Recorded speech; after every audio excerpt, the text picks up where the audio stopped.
The Congress on Saturday claimed that Twitter has temporarily suspended the account of its Congress leader Rahul Gandhi, but later said it has been temporarily blocked. This was announced after the microblogging platform denied having suspended the account and stated that it continues to be in service. The action by Twitter came over a controversial post of Rahul Gandhi with a picture of him meeting the family of a 9-year-old Dalit girl who died in New Delhi following an alleged sexual assault. Twitter had said that the account violated its rules against posting private information.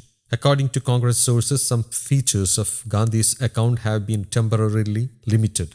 While he could browse the social media site and send direct messages to his followers, no tweets, retweets, follows, fleets, or likes were allowed. Twitter has communicated that all the features of the account could be restored in 12 hours once the tweet violating its rules is deleted by him, the sources said. Sources in the party claimed that Gandhi had done nothing wrong and they had the consent of the family of the girl for posting the photograph. Sri Rahul Gandhi's Twitter account has been temporarily suspended and due process is being followed for its restoration, the Congress tweeted from its official Twitter handle.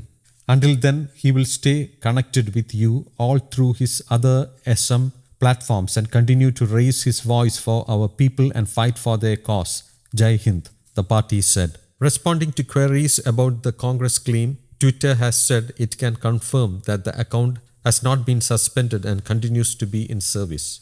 When any account is suspended, Twitter removes it from global view, the microblogging platform said. Tagging its previous tweet, the Congress later tweeted the account has been temporarily locked. Posting a picture of his meeting with the girl's family on Wednesday, Rahul Gandhi had tweeted in Hindi, "Parents' tears are saying only one thing. Their daughter, the daughter of this country, deserves justice, and I am with them on this path to justice." The National Commission for Protection of Child Rights had asked the Delhi police and Twitter on Wednesday to take action over Gandhi posting the photo of the girl's family on the microblogging website, saying it violates the Juvenile Justice Act and the Protection of Children from Sexual Offences Act. Gandhi met the girl's family members on Wednesday and asserted that he is with them on the path to justice and will not back down even an inch. News Desk, Kaumudy English.